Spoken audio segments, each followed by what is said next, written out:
Aarón Rodríguez Arellano tenía 24 años y todavía no sabía que su verdadero rostro iba a desaparecer para siempre. Tenía 2 hermanos que también se iban a subir a un ring y un nombre de familia que nadie en Estados Unidos, ni en Japón, ni en ningún país del mundo, iba a poder pronunciar jamás en un cartel de lucha libre. Porque esa noche, en un estudio de cine en la Ciudad de México, un productor le puso una máscara en las manos y le dijo una frase que iba a definir los siguientes 60 años de su vida. A partir de hoy, tu cara ya no existe. Quédate hasta el final porque vas a saber qué pasó la única vez que esa máscara casi se cae en público, quien estaba mirando esa noche. Y por qué durante 4 décadas ni sus propios hermanos supieron toda la verdad de lo que había detrás de la tela. Pero antes de llegar a esa noche, hay que entender que esta historia no empieza en un ring. Empieza en San Luis Potosí, el 15 de julio de 1942, en una casa donde un niño flaco, de huesos largos, no encajaba en ningún lado. Aquí es donde todo cambia. San Luis Potosí, México, mediados de los años 40. Una familia de varones. Un padre que entendía el trabajo, el sacrificio, la disciplina, pero que no entendía los sueños raros de un hijo que se pasaba las tardes entrenando solo, sin explicarle a nadie para qué. El niño se llamaba Aarón. Aarón probó primero con los toros. Después con el béisbol. Después con las pesas. Cada disciplina la agarraba, la dominaba y la soltaba, como si nada le alcanzara, como si estuviera buscando algo que ni él mismo sabía nombrar todavía. Los vecinos lo miraban raro. Un muchacho que cambiaba de deporte cada temporada no era, para la gente de esa época, un muchacho serio. Era un muchacho perdido.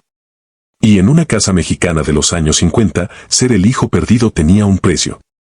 El precio era el silencio del padre. No el grito. El silencio, que duele más.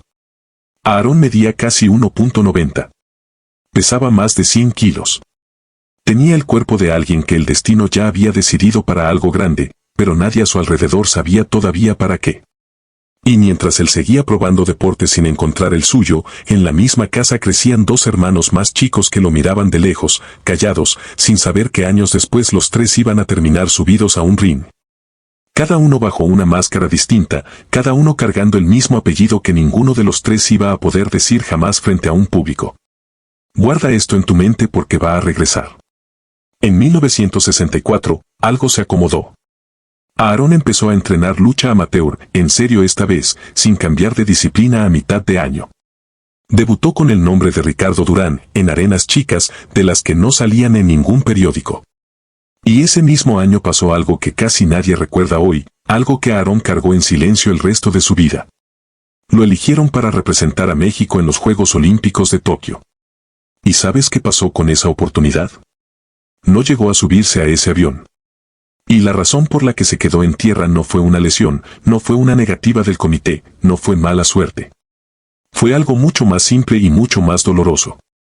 La verdad es que a Aarón nadie le dijo que no podía ir a Tokio. Nadie le cerró la puerta con un papel oficial.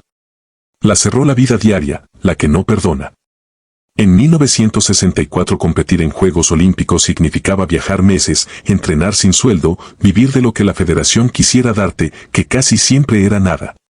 Y en la casa de los Rodríguez, en San Luis Potosí, el dinero no sobraba para que un hijo se fuera medio año a perseguir una medalla que ni siquiera estaba garantizada. Aarón lo pensó. Lo pensó de noche, acostado, mirando el techo, haciendo cuentas que no le cerraban. Y una madrugada tomó la decisión que lo iba a perseguir el resto de su vida. Eligió el dinero. Eligió quedarse. Eligió las arenas chicas de lucha libre, donde por lo menos, semana a semana, entraba algo a su bolsillo. Renunció a Tokio sin decírselo casi a nadie, sin ceremonia, sin despedida. Y esa renuncia silenciosa fue la primera vez que Aarón Rodríguez aprendió algo que después iba a repetir toda su vida. Que a veces hay que sacrificar el sueño grande para sostener lo urgente. Esa lección, la de elegir siempre lo urgente antes que lo propio, se le iba a volver costumbre. Y las costumbres, con los años, se convierten en carácter. Aquí es donde todo cambia. 1966, Ciudad de México. Un productor de cine llamado Luis Enrique Vergara tenía un problema. Sus 2 estrellas de las películas de luchadores enmascarados, las que llenaban cines de barrio en todo el país, se le habían caído las 2 al mismo tiempo. El santo se había ido por un problema de contrato. Blue Demon estaba lesionado, sin fecha de regreso. Vergara necesitaba una cara nueva, o mejor dicho, necesitaba una máscara nueva, urgente, para no perder la temporada. Y en ese momento de desesperación de un productor, apareció un joven de casi 1.90, con el cuerpo que ya había pasado por toros, béisbol y pesas, con una disciplina que se le notaba en la forma de pararse. Vergara lo miró una sola vez y supo que había encontrado algo. Pero Aarón todavía no tenía nombre, no tenía máscara, no tenía personaje. Tenía solamente un cuerpo y una decisión ya tomada 3 años antes en esa cama de San Luis Potosí. La decisión de elegir siempre lo que daba de comer antes que lo que daba orgullo. El dueño de la revista Lucha Libre, un hombre llamado Valente Pérez Hernández, fue el que le dio forma al personaje. Lanzó una convocatoria pública pidiendo diseños de máscara para la nueva estrella del cine y del ring. Cientos de propuestas llegaron de todo el país. Y la que ganó, la que terminó cosida sobre la cara de Aarón para siempre, salió de las manos de un hombre llamado Manuel Ávila Flores. Oriundo de un pueblo de Jalisco que nunca imaginó que su diseño iba a dar la vuelta al mundo. Pero faltaba todavía lo más importante. Faltaba el nombre. Y ahí aparece una de las escenas que Aarón contó pocas veces en su vida, siempre con la misma sonrisa incómoda de quien recuerda un momento que lo marcó sin que en ese instante lo pareciera. Alguien, en esa reunión de productores y diseñadores, propuso un nombre genérico, uno de esos nombres de fantasía que se usaban en el cine de la época. Y fue el propio Aarón, todavía sin máscara puesta, todavía siendo nada más que un joven fuerte con un contrato de 3 meses, el que dijo la frase que cambió su destino. Él tuvo la idea, pero yo le puse 1000 máscaras.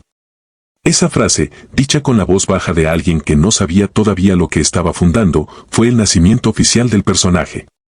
Y esa misma tarde, cuando le entregaron la máscara terminada, cuando la sostuvo entre las manos por primera vez, Aarón sintió algo que no supo explicar en ese momento y que solo iba a entender, de verdad. 4 décadas después. Sintió alivio. Alivio de poder desaparecer. Alivio de no tener que ser más el muchacho flaco que probaba deporte sin encontrar el suyo. Alivio de convertirse, de un día para otro, en alguien que el mundo entero iba a admirar sin conocer jamás su cara real. Lo que Aarón no sabía esa tarde, sosteniendo esa máscara entre las manos temblorosas, era que ese alivio tenía un precio. Y ese precio se lo iba a cobrar la vida, poco a poco, durante los siguientes 40 años. Porque hay una diferencia enorme entre ponerse una máscara para trabajar y ponerse una máscara para vivir. Y Aarón, sin saberlo todavía, acababa de elegir la segunda opción. Esa misma semana debutó ante las cámaras con la película Los Canallas, junto a la actriz Regina Torné, bajo la dirección de Federico Curiel. Y algo insólito pasó, el público de los cines no se enamoró solamente del personaje de la pantalla. Se enamoró de la idea misma de un hombre sin rostro, misterioso, poderoso, imposible de identificar en la calle.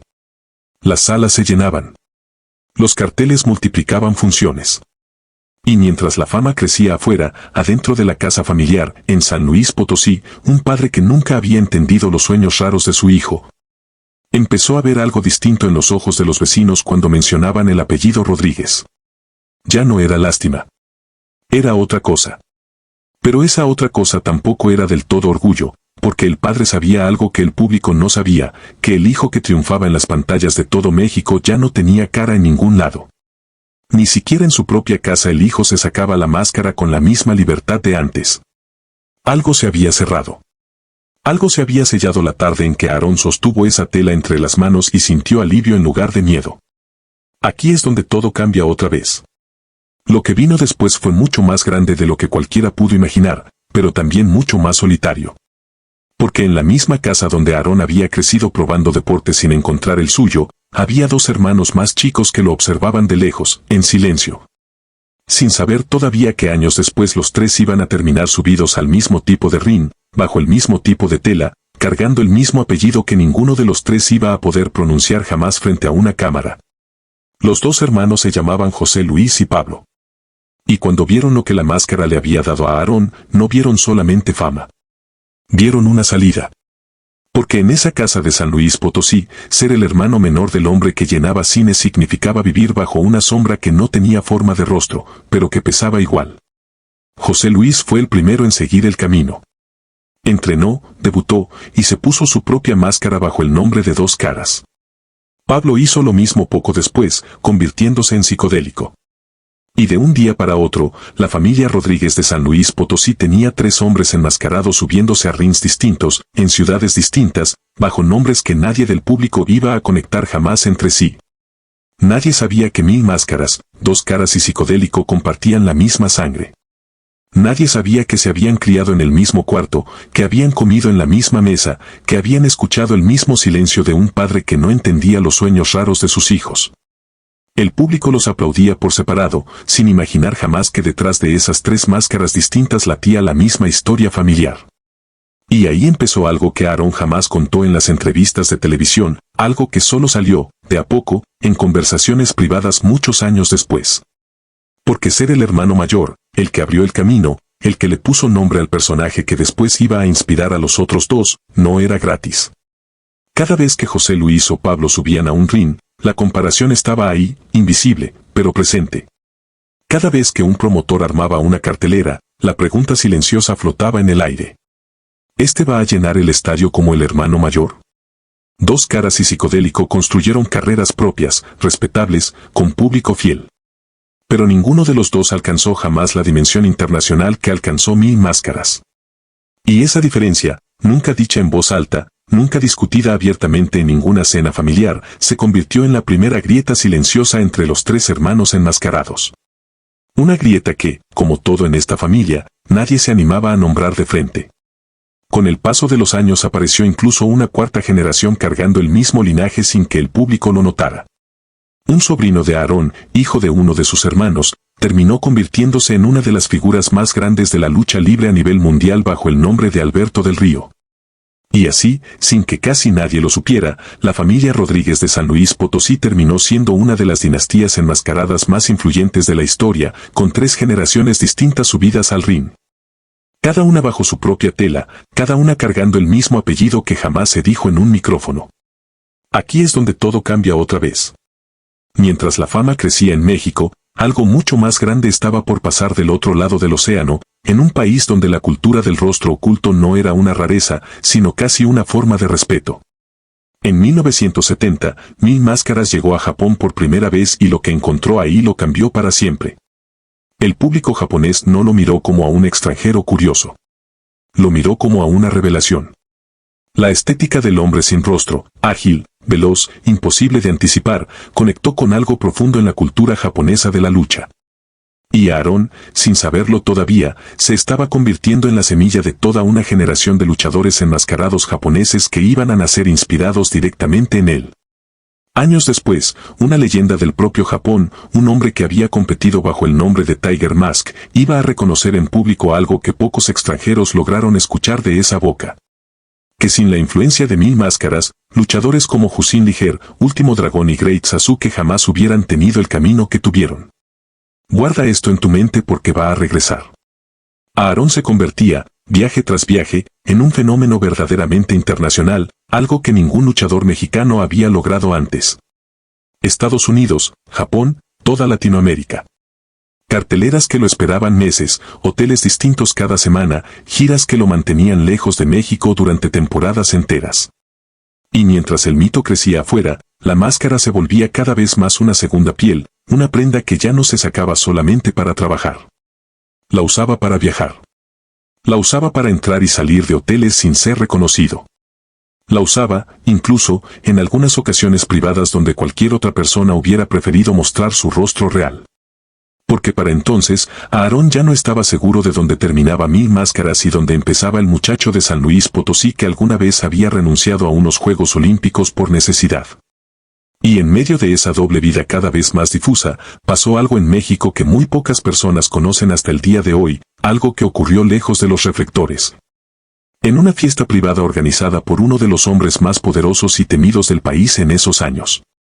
Una noche que iba a poner a prueba, por primera vez, aunque fuera frente a un público reducidísimo, el secreto más grande que Aarón cargaba debajo de la tela.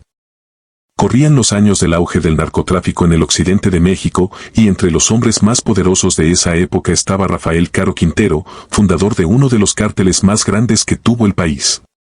Y Caro Quintero, como muchos hombres de poder de esa generación, era también un fanático confeso de la lucha libre. Le gustaba organizar funciones privadas en propiedades cerradas, lejos de cualquier cámara de prensa, con luchadores contratados directamente, pagados en efectivo, para entretener a invitados que jamás iban a aparecer en ningún periódico. Y en una de esas funciones privadas apareció un cartel que hoy suena casi imposible de creer: 1000 máscaras contra tinieblas, cara a cara, en una propiedad privada, sin público general, sin transmisión, sin fotógrafos autorizados. La condición que se puso esa noche fue clara desde el principio, según cuenta la leyenda que todavía circula entre viejos aficionados de la lucha libre mexicana. El que perdiera el combate iba a perder también su máscara ahí mismo, delante de los invitados. Y ganó 1000 máscaras. Tinieblas quedó de pie en medio del cuadrilátero improvisado, sin su tela, con el rostro descubierto delante de un puñado de hombres que jamás debieron verlo así. Pero la condición no terminaba ahí. Porque a cambio de participar en algo tan peligroso, tan fuera de cualquier reglamento oficial de la lucha libre mexicana, Aarón puso su propia condición innegociable. Ni una sola fotografía. Ni una sola filtración. Ni una sola palabra sobre lo que había pasado esa noche saliendo de esa propiedad. Y así fue. La función existió, la leyenda quedó, pero ninguna imagen la comprobó jamás. Aquí es donde todo cambia. Porque esa noche Aarón entendió algo que ningún promotor, ningún productor de cine, ningún periodista japonés le había explicado nunca con tanta claridad. Entendió que su verdadero valor, lo que lo hacía distinto a cualquier otro luchador enmascarado del planeta, no era la victoria de esa noche contra tinieblas. Era el misterio que quedaba intacto después de ella. Ganar sin que nadie lo viera ganar. Triunfar en el silencio absoluto.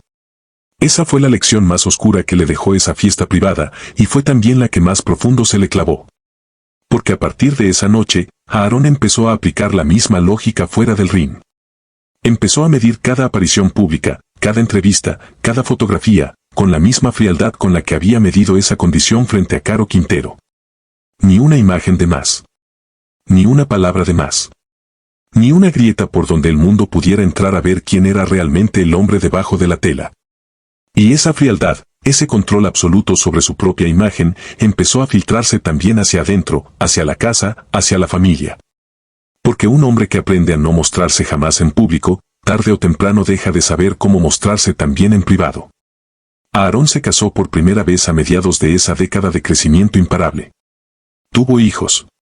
4, de ese primer matrimonio, 2 mujeres y 2 hombres. Y en cada uno de los momentos importantes de esa familia joven, en cada cumpleaños, en cada acto escolar, había un hombre presente en cuerpo, pero ausente en algo más difícil de nombrar. Porque Aarón, sin darse cuenta, había empezado a tratar su propia casa con la misma lógica que trataba una cartelera de lucha libre. Medía lo que mostraba. Medía lo que callaba. Medía cuánto de sí mismo podía entregar sin sentir que estaba, otra vez, arriesgando el misterio que tanto le había costado construir. Los años 70 fueron la cima absoluta. 1000 Máscaras dejó de ser solamente una estrella mexicana para convertirse en un fenómeno que cruzaba fronteras de una manera que ningún luchador latinoamericano había logrado antes ni iba a lograr después con la misma intensidad. Estados Unidos lo recibió en territorios donde el público, acostumbrado a un tipo distinto de espectáculo, jamás había visto algo parecido a un hombre que entraba al ring con una capa, con movimientos aéreos que nadie esperaba de alguien de su tamaño, con un misterio que ningún comentarista podía explicar del todo. Empezó a producir sus propias películas. Ya no dependía de Vergara ni de ningún otro productor que decidiera por él. Por suerte, con mucho éxito, en los estrenos había de 10 a 20 cines, contaba él mismo años después, recordando cómo se arriesgaba a gastar lo poco que tenía para financiar sus propias producciones. Era, al mismo tiempo, actor, productor y luchador. Era, en esencia, 3 personas trabajando bajo una sola máscara. Pero el precio de sostener 3 carreras al mismo tiempo, en 3 países distintos, muchas veces en la misma semana, era un precio que se pagaba en ausencias. Ausencias en cumpleaños. Ausencias en graduaciones. Ausencias en las cenas de Navidad, que muchas veces lo encontraban en un hotel de Tokio o de Los Ángeles, solo, con la máscara colgada en el placar del cuarto como un fantasma esperando la próxima función. Aquí es donde todo cambia otra vez. Porque mientras Aarón construía el imperio internacional más grande que había tenido jamás un luchador mexicano, en San Luis Potosí, José Luis, ahora Dos Caras, y Pablo, ahora Psicodélico, seguían peleando en carteleras nacionales, sin la proyección de su hermano mayor, sin las giras japonesas, sin las películas propias. Y esa distancia, la que empezó siendo apenas una diferencia de éxito, se fue convirtiendo con los años en una distancia real, física, de calendarios que casi nunca coincidían. Hay una anécdota que la familia contó pocas veces en público, con el pudor de quien no quiere que se malinterprete el cariño real que existía entre los tres hermanos. Durante años, las carteleras de José Luis y Pablo se armaban, sin que nadie lo dijera abiertamente, alrededor de las fechas en las que Aarón estaba en el país. Cuando Mil Máscaras luchaba en México, las arenas se llenaban solas. Cuando luchaban los otros dos hermanos en esas mismas semanas, la gente comparaba, sin querer, el nombre que veía en el cartel con el nombre que más resonaba en su cabeza. Y aunque ninguno de los tres lo dijo jamás en una entrevista, quienes los conocieron de cerca aseguran que hubo años, sobre todo a mediados de los 70, en que las reuniones familiares se volvieron más cortas, más espaciadas, más cargadas de silencios que antes no existían. No era pelea. No era rencor abierto. Era algo más sutil y, por eso mismo, más difícil de sanar. Era la incomodidad de compartir sangre con un mito que ya no cabía en una casa familiar. Aarón, mientras tanto, seguía construyendo. Se casó por segunda vez años después de su primer matrimonio, y tuvo 2 hijas más en esa segunda etapa. 6 hijos en total, repartidos entre 2 familias, entre 2 momentos de su vida, entre 2 versiones distintas de un mismo hombre que cada vez tenía menos tiempo para estar presente en ninguna de las 2 casas al mismo tiempo. Y aquí aparece algo que muy pocos periodistas se animaron a preguntarle directamente en las entrevistas de esos años. Ninguno de sus 6 hijos siguió jamás sus pasos dentro de un ring. Ni uno solo se puso una máscara. Ni uno solo intentó cargar el nombre que su padre había construido con tanto sacrificio. Y esa ausencia, la de una 7ª máscara que nunca llegó a existir dentro de su propia descendencia directa, dice más de lo que cualquier titular pudo haber dicho jamás sobre lo que esa vida de giras, hoteles y misterio le había costado puertas adentro. Para entender por qué ninguno de sus 6 hijos quiso jamás seguir el camino del padre, hay que entender primero lo que significaba, en la práctica diaria, ser hijo de un hombre que nunca dejaba de actuar. Porque Aarón, con los años, dejó de distinguir del todo cuando estaba trabajando y cuando estaba en casa. La disciplina que lo había llevado a dominar toros, béisbol y pesas de joven, la misma que lo había hecho renunciar a Tokio por necesidad, se convirtió en una rutina de entrenamiento y viajes que no dejaba espacio para las cosas pequeñas que arman una infancia. Cenas interrumpidas por llamadas de promotores. Vacaciones cortadas por giras urgentes a Japón. Cumpleaños celebrados con un día de diferencia porque el avión llegaba tarde. Y sin embargo, quienes conocieron de cerca a la familia coinciden en algo importante, algo que aleja esta historia de un simple relato de abandono. Aarón nunca dejó de mandar dinero, nunca dejó de sostener económicamente a las 2 familias que formó, nunca faltó a lo material. Lo que faltó fue otra cosa, más difícil de nombrar, más difícil de reclamar en una conversación. Faltó el hombre sin máscara. El que no actuaba. El que no medía cada gesto pensando en el misterio que debía sostener. Aquí es donde todo cambia. Porque hubo un momento, ya entrados los años 80, en que la salud de Aarón empezó a resentir el ritmo de una vida sostenida durante casi 2 décadas a fuerza de giras internacionales. Las lesiones que un luchador de 30 años absorbe sin problema, empiezan a doler distinto pasados los 40. Y en algún momento de esos años, en una habitación de hotel en algún país que ni él mismo recordaba con precisión al contarlo después, Aarón se sentó frente a un espejo, se sacó la máscara. Y se quedó mirando su propio rostro durante un tiempo que él mismo describió, en una de las pocas entrevistas donde bajó la guardia, como más largo del que hubiera querido. No dijo que vio en ese espejo. No lo dijo nunca con detalle. Pero sí dijo algo que quedó grabado, una frase suelta en medio de una charla sobre su carrera, una frase que sonó casi como un lapsus, como algo que se le escapó sin querer. A veces uno se pone tantas máscaras que se le olvida cuál es la cara de abajo. Nadie en ese momento le pidió que explicara más. El periodista cambió de tema. Y esa frase quedó ahí, perdida entre horas de material grabado, hasta que años después algunos de sus más viejos seguidores la rescataron y empezaron a repetirla como si fuera, sin que él lo hubiera planeado, La confesión más honesta que Mil Máscaras hizo jamás en público. Mientras tanto, sus hermanos seguían su propio camino. Dos Caras, con los años, se ganó un lugar propio y respetado dentro de la lucha libre mexicana, sin necesidad de compararse constantemente con el hermano mayor. Psicodélico hizo lo mismo, a su manera, en los circuitos donde su estilo particular encontró un público fiel. Y aunque la sombra del hermano mayor nunca desapareció del todo, con el paso de las décadas los tres aprendieron algo que de jóvenes no habían sabido hacer. Convivir con la comparación sin que ésta se convirtiera en distancia definitiva. Fue justamente en esos años, ya con los tres hermanos convertidos en figuras reconocidas cada uno en su terreno, que nació la siguiente generación.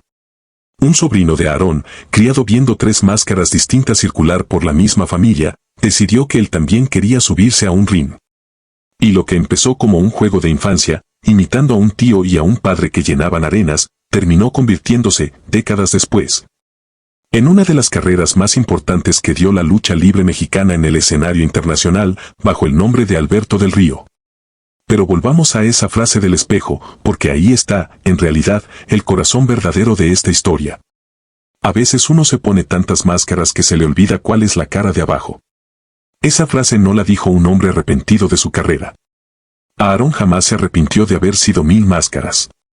La dijo un hombre que, entrado en años, empezaba a hacer un balance silencioso de lo que esa decisión, tomada a los 24 años en un estudio de cine, le había costado en el terreno de lo íntimo. Porque hay una diferencia entre el mito que el mundo aplaudía y el hombre que volvía, cada tanto, a una casa donde 6 hijos crecían escuchando hablar de su padre en los noticieros antes que en la mesa. Y esa diferencia, con los años, empezó a pesarle de una manera que ninguna gira, ningún reconocimiento internacional, ningún homenaje en Japón podía compensar del todo. Aquí es donde todo cambia otra vez. Porque a diferencia de otras historias de ídolos que se derrumban en el escándalo, en el dinero perdido, en la traición pública, la historia de Aarón Rodríguez tomó un camino distinto.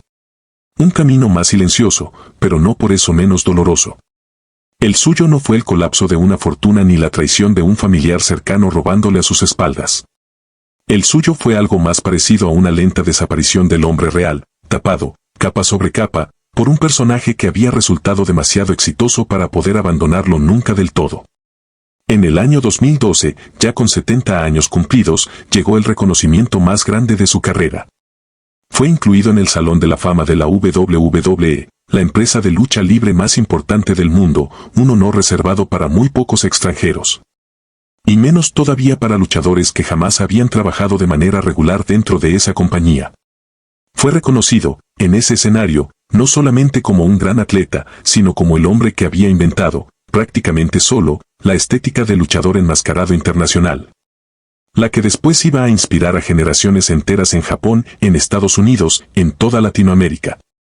Esa noche, subido a un escenario en Estados Unidos, frente a miles de personas y frente a cámaras que iban a transmitir el momento a todo el mundo, Aarón hizo algo que sorprendió incluso a quienes lo conocían de cerca. No se quedó en el discurso protocolar de agradecimientos. Habló, con la voz quebrada, de sus hermanos. Nombró a José Luis. Nombró a Pablo. Y dijo, frente a ese público internacional que jamás había escuchado esos nombres relacionados con el suyo, que sin ellos, sin la familia que lo había sostenido y también soportado durante todos esos años de ausencias, nada de lo que estaba recibiendo esa noche hubiera tenido sentido. Fue la primera vez, en más de 4 décadas de carrera pública, que Aarón conectó abiertamente, frente a cámaras internacionales, el nombre de Mil Máscaras con el apellido Rodríguez. Con la familia real que había quedado siempre un paso atrás del mito. No se sacó la máscara esa noche. Nunca lo hizo en público, ni una sola vez en toda su carrera. Pero por primera vez dejó entrar, aunque fuera con palabras, a la gente real que había vivido detrás de la tela junto a él. Los años que siguieron a esa noche en el Salón de la Fama fueron distintos. No hubo un quiebre dramático, no hubo una confesión pública completa, no hubo una entrevista donde Aarón se sentara a contar, de principio a fin, todo lo que esa frase del espejo había significado realmente. Pero sí hubo, de a poco, pequeños gestos que quienes lo rodeaban empezaron a notar con el tiempo. Empezó a viajar menos. Empezó a elegir con más cuidado las funciones a las que decía que sí. Empezó, sobre todo, a pasar más tiempo en México, cerca de la familia que durante décadas había visto crecer más por fotografías que por presencia real. Sus hijos, ya adultos, cada uno con su propia vida construida lejos de cualquier ring, empezaron a tener con él un tipo de relación distinta a la que habían tenido de chicos. Ya no esperaban al padre ausente que aparecía entre gira y gira.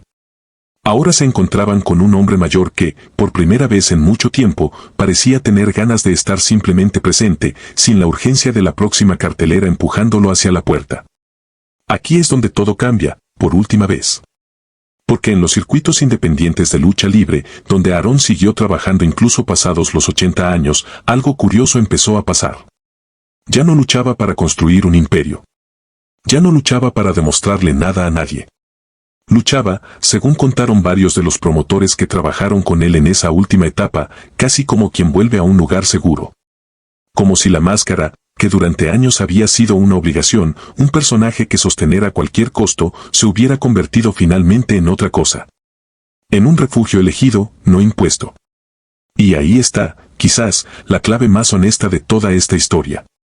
Porque el secreto que Aarón Rodríguez guardó durante más de 40 años nunca fue, en el fondo, su rostro real. Miles de personas, con el paso de las décadas, aseguraron haberlo visto sin la máscara en algún momento, en alguna fotografía filtrada, en algún descuido de juventud. El verdadero secreto, el que ni siquiera sus propios hermanos terminaron de entender del todo durante años, era otro. Era que detrás de esa tela no había solamente un personaje de cine y de ring. Había un muchacho de San Luis Potosí que a los 22 años había tenido que elegir entre un sueño olímpico y la necesidad de llevar dinero a su casa. Y que esa elección, esa renuncia silenciosa hecha antes de que existiera cualquier máscara, fue la verdadera raíz de todo lo que vino después. Porque Aarón no se puso una máscara para esconder su cara. Se puso una máscara para poder seguir eligiendo, una y otra vez durante 6 décadas, lo urgente antes que lo propio, sin tener que mostrar en el rostro el cansancio que esa elección repetida le iba dejando por dentro. Hoy, Aarón Rodríguez Arellano tiene más de 80 años. Sigue siendo, para la inmensa mayoría del mundo, únicamente 1000 máscaras. Sigue sin mostrar su rostro real en ningún acto público, en ninguna entrevista, en ninguna fotografía oficial.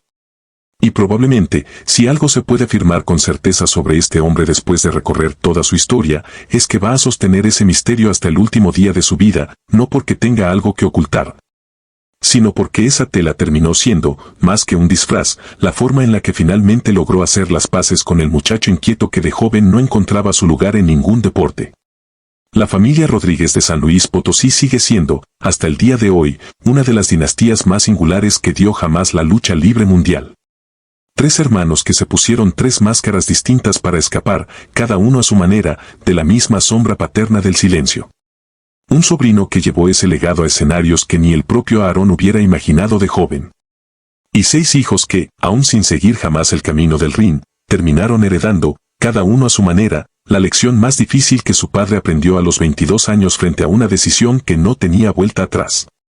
Porque esta no es, en el fondo, la historia de un luchador que escondió su cara durante 40 años para proteger un negocio millonario. Es la historia de un hombre que aprendió, muy joven, que a veces hay que sacrificar el sueño más grande para sostener lo urgente, y que pasó el resto de su vida buscando, sin decirlo nunca en voz alta, una forma de hacer las paces con esa renuncia. La máscara no fue la mentira de Aarón Rodríguez. Fue, quizás, la única verdad que se permitió mostrar completa, sin miedo a que nadie la juzgara, sin tener que dar explicaciones, sin tener que competir jamás con la sombra de nadie. Y quizás por eso, cuando finalmente decida quitársela para siempre, el día que ese momento llegue, no va a ser una revelación escandalosa ni un golpe de efecto para las cámaras. Va a ser, simplemente, un hombre viejo, cansado de 6 décadas de giras, que por fin, sin urgencias que atender, sin arenas que llenar, sin hermanos con quienes compararse, va a poder mirarse al espejo una última vez y reconocer, sin ninguna tela de por medio, la cara que dejó esperando allá en San Luis Potosí, 60 años atrás. Si esta historia te hizo pensar en alguien que construyó una versión de sí mismo tan grande que terminó perdiendo de vista quién era antes, en un sueño propio que quedó enterrado bajo la urgencia de lo cotidiano, o en una familia que aprendió a querer a la distancia, compártela. Porque no todos los secretos que guardamos durante 40 años son mentiras. Algunos, como este, son simplemente la forma más honesta que encontramos de sobrevivir. Suscríbete si quieres que sigamos contando las historias que nadie se atreve a contar.